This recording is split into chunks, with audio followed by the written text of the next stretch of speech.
Cheating ex-wife thought she'd get my parents' $1 million trust fund in the divorce. Now she's broke. So yeah, I'm 51, and my second wife, Emma, is divorcing me. And I gotta say, I didn't see this coming at first. Well, maybe I should have. But when you're in it, you miss the red flags. You know what I mean? Anyway, before I get to the messy part, let me start from the beginning because this whole thing is a wild ride.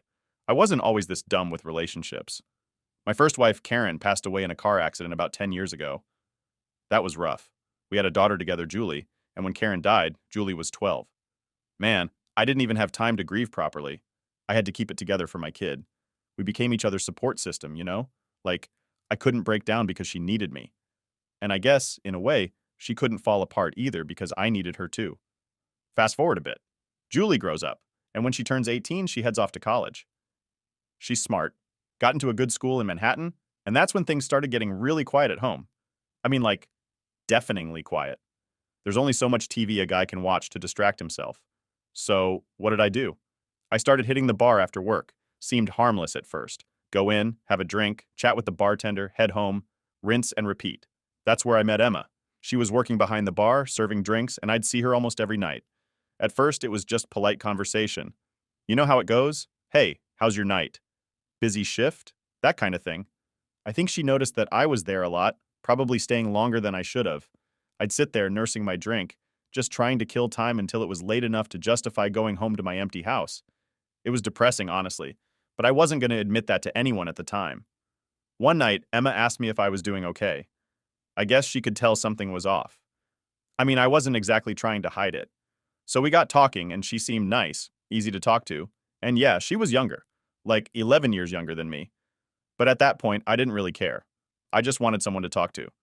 Now, I know what you're thinking. Older guy, young bartender, obvious midlife crisis. Trust me, I thought the same thing. I wasn't planning on anything serious. I mean, I wasn't that guy. But Emma was different. She had this way about her that made you feel like you mattered, like she was genuinely interested in what you had to say. And to be real, I was lonely as hell. Julie was off living her life, and I was just stuck in mine. After a few weeks of this back and forth, Emma made the first move. I wasn't expecting it, honestly. She asked me out, and I said yes. Why not, right? It wasn't like I had anything better going on. We started dating, and it was good. Better than I thought it'd be. She had a kid, Jack, a 2-year-old from a previous relationship. The guy bailed on her when she got pregnant, so she'd been raising the kid on her own. That kind of hit me in the gut. I respected her for toughing it out, and we bonded over that, I guess. Both kind of alone, dealing with our own messes. Things moved faster than I expected. After a year, we got married. Now, don't get me wrong, I had my doubts. She was way younger, and I wasn't sure if it was going to last, but when she proposed the idea of marriage, I went with it. I was too deep in at that point to back out. Plus, Julie had met her by then and gave me the green light, saying she just wanted me to be happy. She knew how rough it was after her mom passed, and she saw how much I'd changed since being with Emma. So yeah, we had a small, quiet wedding. Just me, Emma, her kid, and her sister, Carrie. Now, Emma and Carrie had their own sob story. They were both abandoned by their parents when they were little and ended up in an orphanage. It wasn't something they talked about much, but it explained a lot about why Emma was the way she was. She was tough, independent, and I kind of admired that. But looking back, I wonder if all that baggage should have been a red flag. Maybe I just didn't want to see it. The first year of marriage was fine. We were happy, or at least I thought we were. We went on trips, did the whole happy couple thing, and I really bonded with Jack. He reminded me a lot of Julie when she was little, running around the house, causing chaos in the best way. I thought everything was perfect. But then Emma quit her job. Said she wanted to spend more time with Jack, which, okay, I could understand. But that also meant I was the only one bringing in money. Didn't bother me at first. I was doing well with my family's real estate business, so I could afford to support us. But things started to shift, and I didn't even notice it at first. Emma's spending habits? Yeah, that's where it all went sideways. At first, it was little things. New clothes for Jack, some stuff for the house, whatever. But then it got bigger. She started buying expensive designer clothes, fancy jewelry, booking spa days, and I just kept paying for it. It was almost like I didn't want to rock the boat, like I didn't want to admit that something felt off. I just wanted to keep her happy, you know? Then Julie came home for Christmas and saw what was happening. She's always been sharp, smarter than me in a lot of ways. She pulled me aside and told me I needed to watch out. Said I was spending way too much on Emma, and it wasn't normal. At first, I brushed it off. I told her she was overreacting, but deep down, I knew she was right. Emma wasn't like my first wife, Karen. Karen never cared about material stuff. But Emma, she lived for it. That conversation with Julie was the wake-up call I needed. I started keeping track of what I was spending, and man, it was bad. Emma wasn't just asking for things, she was expecting them, like it was her right. And the more I thought about it, the more it bugged me. I was being played, and I didn't even see it. I started pulling back a bit, told Emma we needed to cut back on the spending, and that's when things really went downhill. She got defensive, saying I was being cheap, that I didn't appreciate her. Then she started accusing me of letting Julie turn me against her. It was like everything I did wasn't enough anymore. She wanted more money, more stuff, more everything. Looking back, I don't know why I didn't see the signs sooner. I guess I just didn't want to believe that someone I cared about could be so selfish. But once you start noticing things, it's hard to unsee them. And trust me, things were about to get a whole lot worse. All right, so after I told Emma we needed to cut back on the spending, things just kept getting worse, like way worse than I expected. You'd think after having a serious talk about finances, she'd at least try to be more responsible, right? Nope. She did the exact opposite. It's like telling her no just flipped some kind of switch in her head. Now, before I dive into this, I gotta say I didn't grow up rich or anything. Yeah, my family's real estate business is doing well, but I wasn't raised to just throw money around. My dad was big on teaching me the value of a dollar, but with Emma, it felt like she saw me as an endless ATM. She didn't even try to hide it after that conversation. The moment I said we needed to cut back, she started acting entitled, like she deserved everything I could give her, and more. One of the first big red flags happened when I cut back on the joint account. I didn't stop putting money in, I just reduced it a bit. Still enough to cover the basics and give her some spending money.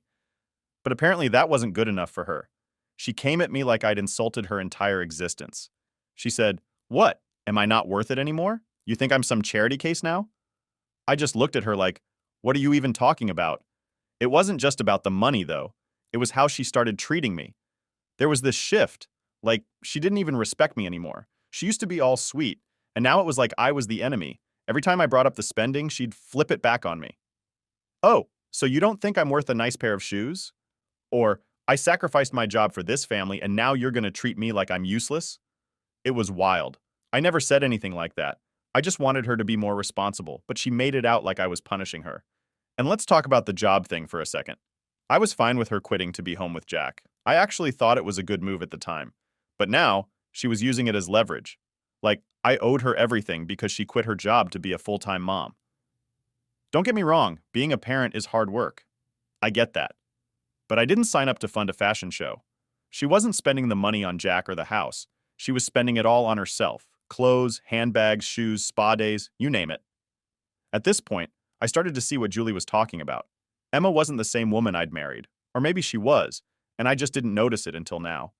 Either way, the money was flowing out faster than I could keep up with, and I was getting seriously worried about the future. I mean, I wasn't going to go broke or anything, but I wasn't about to let her drain me dry either. Then came the parties. Oh yeah, Emma loved to party.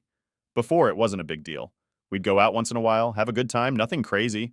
But now, she was going out all the time. I'd come home from work and she wouldn't even be there.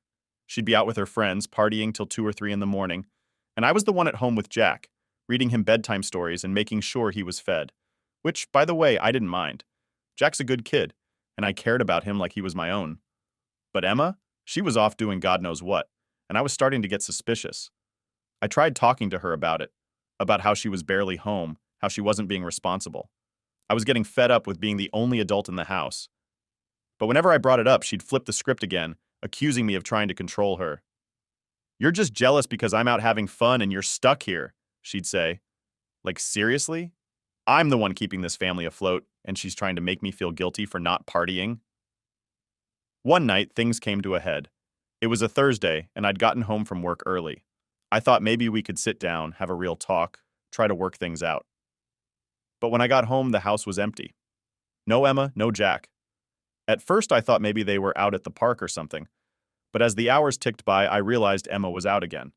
I texted her, no response. I called, straight to voicemail. She didn't come home until 3 a.m. When she finally stumbled in, reeking of alcohol, I was waiting for her. I asked her where she'd been, and she just shrugged, saying, "Out with friends. What's it to you?" That's when I lost it. I told her this wasn't working, that she needed to get her act together, or we were done. I wasn't going to keep funding her lifestyle while she partied every night and left me to raise her son. And you know what she said? She laughed. She actually laughed in my face and said, "You can't do anything about it. You need me more than I need you." That hit me like a brick. Like, who does she think she is? After that, I started pulling back even more. I stopped giving her money directly, only paying for the essentials: food, bills, Jack's school stuff. I thought maybe she'd get the message, but nope. She doubled down, started using my credit card without asking. I had to cancel it just to stop her. And when she realized I wasn't giving in, she started getting nasty. I'll never forget the look on her face when I told her I canceled the card. It wasn't anger. It was like I'd broken some unspoken rule between us.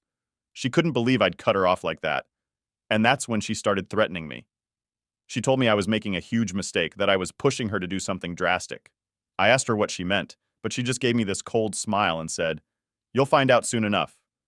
I should have known then what was coming, but I was still trying to save the marriage. Still trying to fix what was already broken, but looking back, I realized there was nothing to fix. Emma wasn't interested in saving anything. She was only interested in what she could get from me. It all came to a head a couple of weeks later when I came home early again. And this time, I caught her in the act. Alright, so let me get straight to the point. This is where everything hit the fan. It's funny how you always think you'll notice something big coming, like some huge red warning sign, but man, when it happens, it catches you completely off guard. Well, not completely. I guess I knew deep down that something was going to happen with Emma, but I didn't think it'd go this far. So, here's what went down. I'd been noticing for a while that Emma was getting more distant. Like, not just emotionally, but physically. She was gone more and more, and even when she was around, it was like I didn't exist. I started to get suspicious, but I kept telling myself not to jump to conclusions.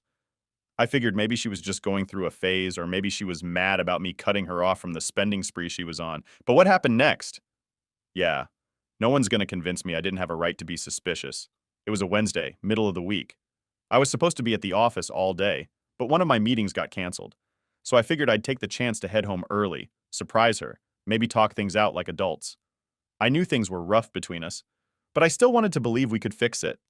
Like, maybe we could sit down and have a real conversation, put everything on the table. I pulled into the driveway and everything seemed normal. Her car was there, which I thought was a good sign. Maybe she wasn't out partying like usual. Maybe she was home with Jack, and we could just have a quiet evening for once. I walked inside, and right away, something felt off. The house was too quiet. No cartoons playing, no toys scattered around the living room like usual. It was weird. I called out for Emma, and no answer. I walked through the house, checking the kitchen, the backyard. Nothing. It wasn't until I got to the bedroom that I realized exactly what was going on. The door was slightly cracked, and I could hear voices. 2 voices. My heart dropped right into my stomach. I knew instantly what was happening, but my brain couldn't really process it, you know? Like, part of me wanted to just turn around, walk back out the door, and pretend I hadn't heard anything. But I couldn't. I had to know. So I pushed the door open, and there they were. Emma, in our bed, with some guy I'd never seen before in my life. They didn't even hear me at first. It was like I wasn't even there.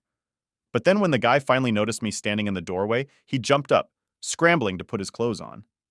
Emma? She didn't even look surprised. She just sat there, completely calm, like she was expecting this moment to happen sooner or later. Now, you'd think I would have lost it, right? Like, that's the normal reaction when you catch your wife cheating on you. But I just stood there, staring at her, trying to wrap my head around what I was seeing. I felt nothing. No anger, no sadness, just nothing. The guy bolted out of the room, mumbling something about being sorry or whatever. I didn't even look at him. My eyes were glued to Emma, waiting for her to say something. When she finally spoke, it wasn't an apology. It wasn't even an explanation. She just said, "Well, now you know." Like, that was it. Like I'd just caught her eating the last cookie from the jar or something. I couldn't believe it. I asked her if she'd been cheating the whole time, and she just shrugged. A shrug. I don't know what I was expecting. Maybe some kind of dramatic scene, some big reveal, but all I got was indifference. I didn't yell. I didn't scream. I just stood there for what felt like forever, letting the reality of the situation sink in. Finally, I just told her to leave. That's it. I told her to get her stuff and go. And you know what? She didn't even argue. She didn't try to explain or beg me to forgive her. She just got up, started packing a bag like it was the most normal thing in the world. I sat on the edge of the bed while she packed, staring at the floor, wondering how the hell I'd ended up here. I mean, I wasn't perfect, but I sure as hell didn't deserve this. She took some clothes, her laptop, a few personal things, and then she was gone. No goodbye, no, I'm sorry, nothing. Just walked out like it was no big deal. I didn't sleep that night. I just laid there, staring at the ceiling, going over every moment of our relationship in my head, trying to figure out where it all went wrong. How did I not see it? Was I just blind the whole time? Or did I ignore the signs because I didn't want to believe them? I don't know. The next day I thought maybe she'd come back. Maybe she'd realize what she'd done and try to fix it. But she didn't. Instead, she served me divorce papers a week later. I wasn't surprised, honestly. But when I looked at the papers, I saw something that did surprise me. She was asking for $500,000. Yeah, you read that right. Half a freaking million. She figured she'd hit the jackpot by marrying me, and now she was cashing in. She must have overheard me talking about my family's trust fund at some point and assumed that I had access to all that money. But what she didn't know? The trust fund wasn't mine. It was set up for Julie after my first wife died. Emma had no legal claim to it. When I saw the number, I couldn't help but laugh. Like, seriously? After everything? She thought she was just going to walk away with a payday? I had to give her credit. She really thought she was about to pull one over on me. But I wasn't about to let that happen. I called my lawyer the next day and filled him in on everything. He told me to hold off on responding to the papers until he had a chance to look them over. And let me tell you, I was more than ready to fight this in court. There was no way in hell she was getting a dime from me, especially after what she did. It's funny, though. After she left, the house felt just as empty as it did before I met her. Maybe even more so, but instead of feeling lonely, I felt relieved. Like a huge weight had been lifted off my shoulders. Sure, I had a legal battle ahead of me, but at least I didn't have to deal with her anymore. And that's when I realized something. I didn't lose anything that day. She did. She lost the life I gave her, the stability, the support. And all for what? Some guy she barely knew? A quick escape? Who knows? But what I did know was that I wasn't going to let her get away with screwing me over financially. Not a chance. Update 1. Alright, so after Emma walked out and dropped the divorce papers on me, things didn't exactly slow down. If anything, they got messier. I mean, the cheating was bad, but the divorce? That's where she really showed her true colors. If I thought catching her in bed with another guy was the low point, I had no idea what she had up her sleeve next. So I took those divorce papers straight to my lawyer, Tim. Tim's a good guy. Straightforward, no nonsense. I needed someone who could handle this without dragging it out forever, and Tim was perfect for that. When I handed him the papers, I remember him raising an eyebrow at the $500,000 demand. He looked at me like, "Is she serious?" And I just shrugged. I mean, what could I say? Emma clearly thought she hit the jackpot with me. Tim flipped through the pages, making notes and mumbling to himself. After a few minutes, he looked up and said, "All right, here's what we're going to do. First off, she's not getting that trust fund money. That's for your daughter, and there's no way she's going to touch that. But you already knew that." I nodded. I wasn't worried about the trust fund. What bugged me was the fact that she had the nerve to ask for it in the first place. Like she thought she could just waltz out of my life, take my money, and run off with some guy. Not happening. Tim kept reading through the papers, and that's when he found the kicker. Okay, sorry for using that word, but it fits. Not only was Emma asking for the money, but she also wanted the house. Our house. The place where I'd lived for years, even before I met her. She wanted that too. And she wanted it now. I couldn't help but laugh. I mean, really? She cheats, leaves, and now she wants to take the house I've lived in for over a decade? Yeah, not happening. Tim wasn't laughing, though. He told me that while it seemed ridiculous, we couldn't underestimate how low she was willing to go. That's when he explained how these things tend to play out. The more outrageous the demands, the more room they give you to negotiate down, he said. I got the feeling Emma wasn't just being greedy. She was being strategic. This was her game, and I was starting to realize just how good she was at it. The next couple of weeks were a whirlwind of meetings with Tim, gathering documents, and preparing for the first court hearing. I tried to keep things normal at home, but every time I walked through the front door, I couldn't help but feel a little sick. This was the house we were fighting over, the house she was trying to take from me, and I couldn't even relax in it without thinking about that. Meanwhile, Emma was out there living her best life, or at least pretending to. I'd get texts from friends saying they saw her out at bars, fancy restaurants, or on vacation with that guy she cheated with. She was flaunting it, like she didn't have a care in the world. And that's when it hit me. She was using the joint account, the one I hadn't closed yet. She was still spending my money. I called Tim immediately, and he told me to go to the bank and close it down. So I did. And man, I wish I could have seen her face when she realized the well had dried up. That's when the real fun started. A couple of days later, I got a flurry of texts from Emma. First, they were calm, asking why there wasn't any money in the account, saying she needed it for Jack's school or some other excuse. I ignored them. Then the messages got angrier. She accused me of being petty, of trying to ruin her life, saying I was punishing her for leaving. Like, no, I'm just done funding your little vacations with your new boyfriend. She tried calling too, leaving me these long, rambling voicemails about how I was forcing her hand and that I didn't want to see what she was capable of. It was all so dramatic, but at this point, I wasn't fazed. I saved all the messages, though. Tim said they might come in handy later. Now, here's where it gets really good. The first court hearing was coming up, and I was ready. I had everything lined up. Documents proving the trust fund wasn't mine, bank statements showing how she drained the joint account, even evidence of her cheating. Tim had it all sorted. But Emma? She showed up to court like she was walking the runway. I'm talking designer clothes, expensive heels, and that smug look on her face that made me want to scream. And get this, she brought the guy with her. To court. I didn't react. I knew better than to give her what she wanted, which was probably some big scene. Instead, I just sat there, letting Tim do his thing. As soon as the proceedings started, her lawyer jumped right into the demands. $500,000, the house, and oh yeah, spousal support. She wanted me to pay her monthly, because according to her, she'd given up her job for the good of the family, and now couldn't support herself. The nerve of this woman. But Tim was ready. He shot down the trust fund demand immediately, explaining to the judge that it wasn't even in my name and that Emma had no legal claim to it. She looked pissed, but her lawyer quickly moved on to the house. That's when Tim dropped the bombshell. Sorry, used it again. The house wasn't fully mine either. It was part of the business trust my parents had set up years ago, and Emma had no claim to that either. She didn't know any of this. I watched her face go from smug to pale in about 2 seconds flat. Then came the real kicker. Last time, I swear. Tim brought up all the evidence of her cheating. The texts, the bank records showing how she'd been using the joint account to fund her new lifestyle, and even photos of her and the boyfriend on their little vacations. The judge wasn't impressed. Emma's lawyer tried to spin it, saying she'd been forced into the affair because I was emotionally distant or some nonsense like that. But the evidence was too strong. It was clear as day what had happened. By the time the hearing was over, Emma looked like she'd been hit by a truck. The judge ruled in my favor on pretty much everything. No $500,000, no house, no spousal support. She was walking away with nothing. And let me tell you, it was the best feeling in the world. Now it's not over yet. We've still got a couple more hearings to finalize everything, but at this point I'm not worried.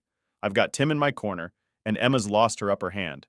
She thought she could play me, but in the end, it looks like she played herself. But hey, there's still more to come. I'll keep you guys posted. Update 2. After the court hearing where Emma got slapped with reality, you'd think she'd back off, right? Like, surely she'd realize that she wasn't going to win and just take the loss gracefully. But nah, that's not how Emma operates. She doubled down, trying to pull one last stunt before the final nail in the coffin. After that first court hearing, I thought things were finally wrapping up. Tim did his thing, shot down all her demands, and I was feeling pretty good about how it all went down. Emma, on the other hand, was not taking it well. I hadn't heard from her since the hearing, which was fine by me. She was out of the house, out of my life, and I was just waiting for the final divorce settlement to come through. But then, about a week later, I got a knock on my door. It was Emma, and let me tell you, I was not ready for that. I hadn't seen her since court, and honestly, I didn't want to see her at all. She was standing there, looking all calm, like we were just going to have a casual chat. I could already tell this wasn't going to go well. "Can we talk?" she asked, all soft and sweet, like she hadn't tried to screw me over a week ago. I should have slammed the door in her face, but stupid me, I opened it and let her in. I thought maybe she was here to apologize. Maybe she realized what she did was messed up and wanted to make things right. Spoiler alert, that's not what happened. We sat down in the living room and she started with the usual, "I've been thinking a lot about what happened, and I just want us to end this on good terms."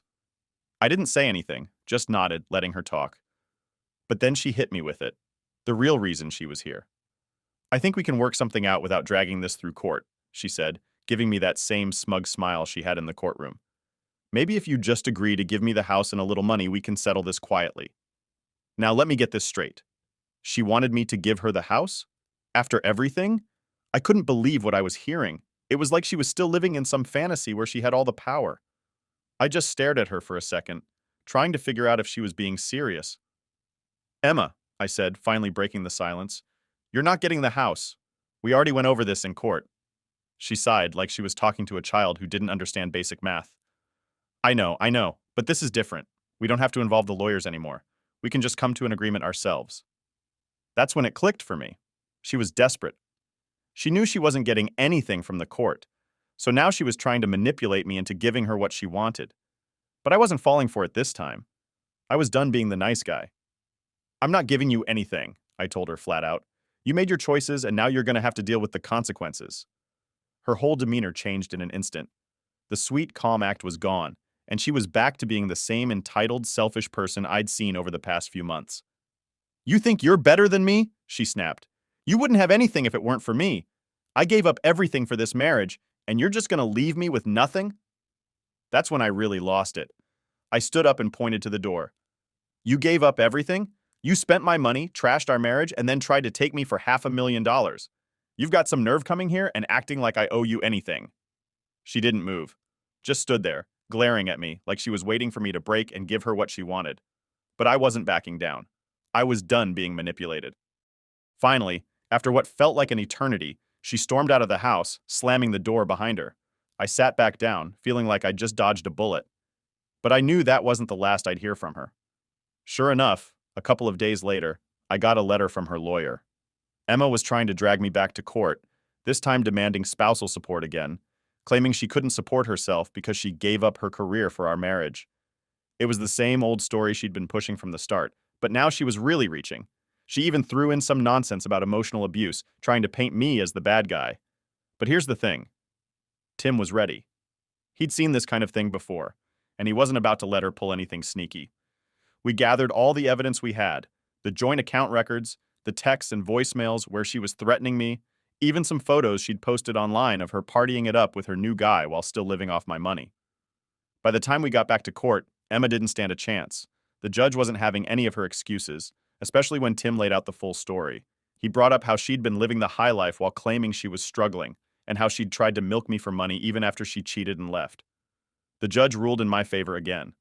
No spousal support, no house, no money. Emma was officially walking away with nothing. And this time, it was for real. When the final ruling came through, I couldn't help but feel a little bad for Jack. He didn't ask for any of this, and he was just a kid caught in the middle. But I knew I couldn't keep supporting him forever. Emma was his mom, and she was going to have to figure things out for herself now. I wasn't going to be her safety net anymore.